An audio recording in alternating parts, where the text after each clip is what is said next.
Good morning, children. So you already have learnt about the climatic variations, isn't it? And it is depending upon the different sources. What is that? Latitude, altitude, distance from the sea, and all those things, isn't it?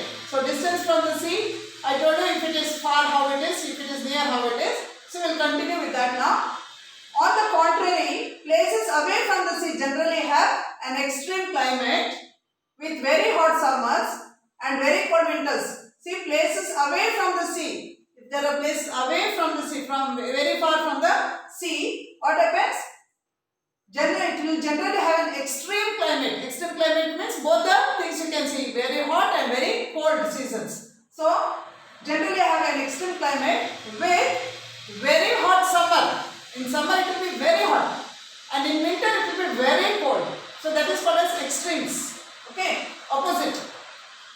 With very hot summer and very cold winters.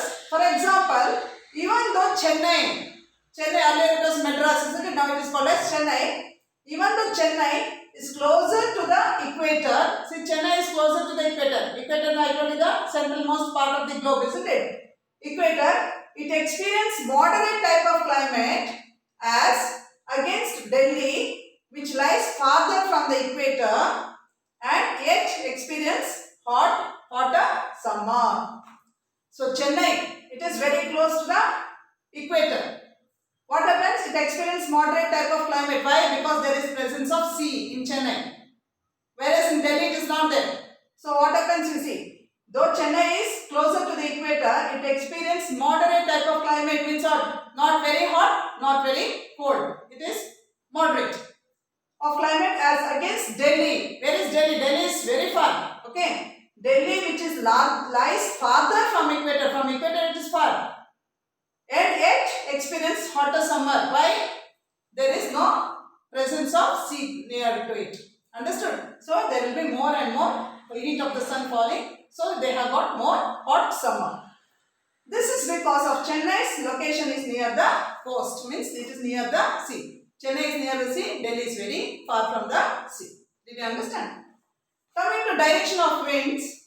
The direction of winds also plays an important role in changing the temperature of a place. The direction of the wind, you see. Even that will help in changing the climatic conditions.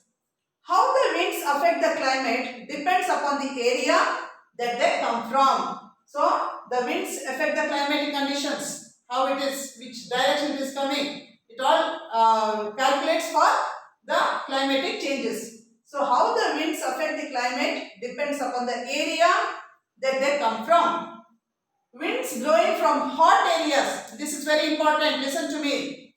Winds blowing from hot areas raise the temperature of a place, while those blowing from cold areas lower the temperature. So, if the winds are coming from very hot places, what will be the condition of the climate? It will be hot. And the wind it is blowing from cold cold areas. What will happen? The climatic condition also will be cool. It will reduce the temperature. For instance, hot winds blowing from Rajasthan. Hot winds.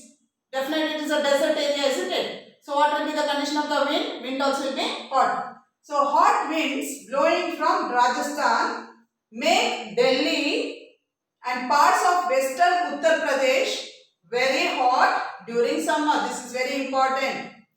So hot winds blowing from Rajasthan, it's a desert area, make Delhi and parts of western Uttar Pradesh very hot during summer. In addition, moisture laden winds coming from the Arabian Sea and the Indian Ocean bring in rain. So if there is more and more amount of moisture to wind when it comes, what happens? Definitely there will be rain also. Why? From where that moisture laden winds are coming? It is coming from Arabian Sea and Indian Ocean. They carry that water, isn't it? So that will make the rainfall.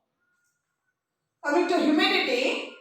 Humidity is the amount of moisture or water vapor present in the air. What is humidity? It is nothing but amount of moisture, wetness and water vapor. This again wetness, water vapor present in the air. It is caused due to evaporation evaporation of water from the earth's surface. How it is caused? Now ocean and rivers and all will be there now. When the sunlight falls on that, due to the heat of the sun, what will happen to this water? Water will start vaporizing. When it vaporizes, it moves up in the form of water vapor. So this water vapor is going to form the moisture in air. So greater humidity leads to greater amount of rainfall, which influences the climate of a place. So that also will influence the climate of a place. It means humidity will become more. So now you see, for instance, during summer, rapid evaporation of sea. Rapid means too much of evaporation of, that is the water vapor is rising from the sea, isn't it? Due to the heat of the sun. So rapid evaporation of sea or ocean water causes heavy rainfall in coastal areas. So too much of water is raised up. It is going to the atmosphere. It forms clouds. When it forms thick clouds, what happens? There will be rainfall, heavy rainfall. Thick clouds will produce heavy rainfall. During winter, if the temperature dips below the freezing point, then excess humidity causes snowfall. See how the snowfall is caused, especially in polar areas, polar regions, in the northern parts of India, Himalayas. So what is going to happen? During winter, when it is cold season, if the temperature dips below the freezing point, it is going below 0 degrees Celsius. Freezing point is 0 degrees Celsius. Below 0 degrees Celsius when it goes, what happens? The excess humidity, humidity means the water vapor which is present in the air. Understood? So that humidity will cause snowfall because it is very cold. That time the water vapor is going to condense and is going to form snowfall. Humid weather can be very uncomfortable during summer as it causes us to sweat a lot. If the humidity is more, what happens?